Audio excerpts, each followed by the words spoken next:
Hey there, and welcome to this explainer. Today, we're diving into the history, the economics, and the psychology behind an everyday object that you've probably never really thought twice about.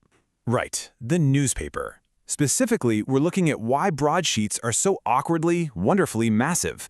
We're going to deconstruct the whole thing to see exactly why it looks the way it does today. So here is our roadmap for today. We'll start with the origins of the broadsheet. Then we'll look at the economics of print, followed by readability and logistics. After that, we'll get into cultural rituals, and finally wrap up with the modern format shift. Let's get right to it. All right, Section 1, the origins of the broadsheet. Taxes, tech, and the birth of the massive page. Seriously, Mom, I've always wondered about this. In a world where literally all of human knowledge fits right on a smartphone screen in your pocket, why on earth do we still print news on paper the size of a small tablecloth? I mean, have you ever tried unfolding one of these things on a crowded commuter train? Oh, it is a complete struggle. It feels so counterintuitive today, but it's actually the result of centuries of compounding decisions and historical accidents. See, back in the 17th century, paper was incredibly expensive. So early printers would cram as much text as they humanly could onto single, large sheets, which are called broadsides. But the real game changer was a British tax introduced in 1712. Wait, they actually taxed newspapers per page? Yup, they did. So publishers brilliantly realized that if they just printed fewer, vastly larger pages, they could completely dodge the tax. The idea spread, and by the 1830s, over in America, some of these blanket sheets reached an insane 35 by 58 inches. That's huge. You also have to remember that early wooden printing presses were incredibly slow and labor-intensive. Pressing one giant sheet at a time was just way more efficient than trying to manage multiple smaller ones. Okay, but what about when technology got better? Like when they invented the rotary press? Good question. The rotary press totally revolutionized things because it printed on continuous rolls of paper. But instead of shrinking the pages, the standard web widths of those massive paper rolls were manufactured to perfectly match the existing broadsheet dimensions. So the technology literally locked that giant format into place globally. Which brings us to Section 2, the economics of print, how advertising locked in the large format. So even after printing technology evolved, broadsheets stuck around because they are an absolute goldmine for display advertising. And that's because of column inches, right? Exactly. A massive, wide page allows for multiple narrow columns side by side. That gives publishers immense flexibility to sell premium placements. Think about a super lucrative multi-column ad right above the fold. Bigger pages quite literally equal more space for high-paying advertisers. Okay, 1.3 million? What exactly is that? That is the number of tons of newsprint consumed by India in the year 2024 alone. It's a highly price-sensitive market over there, and domestic production can barely even keep up.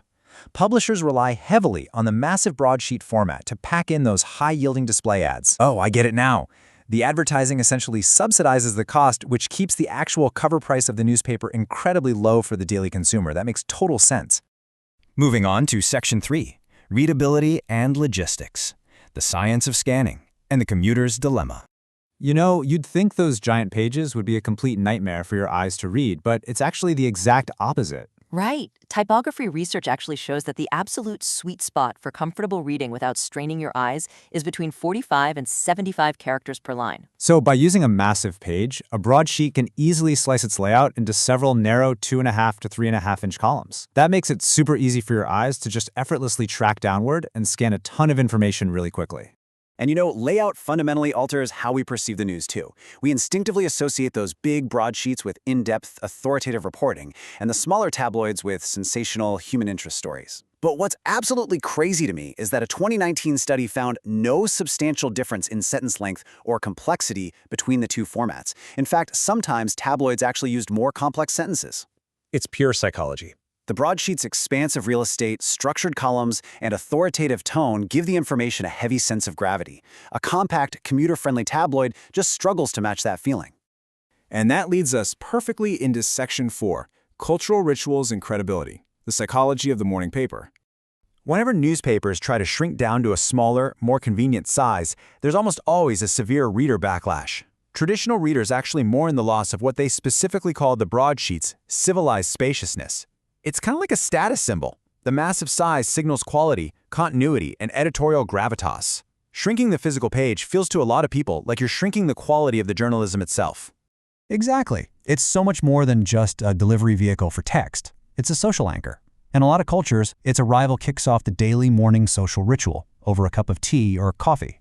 And reading one in public spaces visibly signals your civic engagement to everyone around you. But I think the coolest part is that it's a physical, immutable, historical, and legal record. Once a broadsheet is printed, it cannot be secretly altered, updated, or deleted without a trace. It gives it a level of absolute institutional authority and credibility that a digital news article just doesn't have. All right, last up is Section 5, the modern format shift, adapting the giants for a digital era. By the early 2000s, commuter demands and the pressing need to attract younger readers forced a massive wave of British heavyweights, like The Independent and The Times, to fully abandon the broadsheet for a compact tabloid size. Yeah, and The Guardian tried this middle ground Berliner format for a bit before economic pressures eventually forced them to go tabloid in 2018 too. But American titans like The New York Times have stubbornly refused to completely abandon the format. True. They've opted to just subtly narrow the width of their giant pages to save on paper costs, while still fighting hard to preserve that crucial, civilized spaciousness. So, we've seen how taxation, early wooden printing presses, advertising economics, and human psychology built these massive pages over centuries. Which brings us to a huge realization for this whole explainer.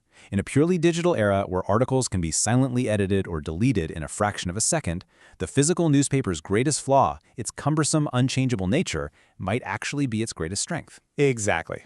So even if we eventually consume all of our daily news on a screen, we might just need the giant, awkward broadsheet to stick around for sure, if only to keep history honest.